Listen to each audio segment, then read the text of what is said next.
यानंतर एक breaking news आहे। काँग्रेसचं मन वळवण्याचा शरद पवारांच्या पक्षाचा प्रयत्न असल्याची माहिती समोर आलेली आहे। तर काँग्रेसचं मन वळवण्याचा प्रयत्न शरद पवारांच्या पक्षाकडून राष्ट्रवादीकडून केला जात असल्याची माहिती आहे। काँग्रेस आणि शिवसेनेनं एकत्र लढावं म्हणून आग्रह करणार असल्याची माहिती आहे। शरद पवारांची राष्ट्रवादी शिष्टाई करणार असल्याची माहिती समोर येते। बीएमसी मध्ये एकीकडे काँग्रेसनं स्वबळाचा नारा दिलेला आहे, तर दुसरीकडे शिवसेना, युबीटी आणि मनसे एकत्र येणार असल्याचं दिसतंय। मात्र त्याच्यामध्येही आता शरद पवारांची राष्ट्रवादी या दोन्ही पक्षांनी एकत्र लढावं यासाठी शिष्टाई करणार असल्याची माहिती आहे। आणि या विषयी अधिक माहितीसाठी आपल्या प्रतिनिधी सुष्मिता भदाने आपल्यासोबत जोडल्या गेल्या आहेत। सुष्मिता, काय सांगाल? चर्चा सुरू आहेत आणि वेगवान घडामोडी घडत असताना आता राष्ट्रवादी शरदचंद्र पवार पक्ष कशा पद्धतीने शिष्टाई करणार असल्याचं कळतंय?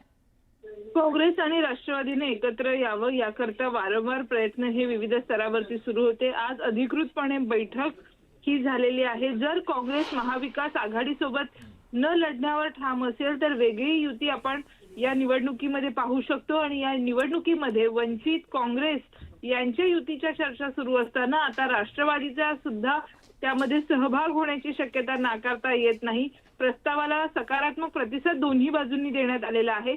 ठाकरे बंधू एकत्र आल्यास मुंबईत सर्वाधिक जागा या मनसे आणि उद्धव ठाकरे यांच्या शिवसेनेकडून लढवल्या जाणार आहेत।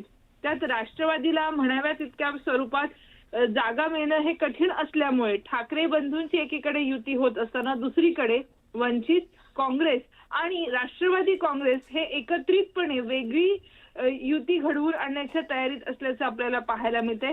येत्या 2 दिवसांमध्ये याबाबतचा निर्णय हा स्पष्ट केला जाईल।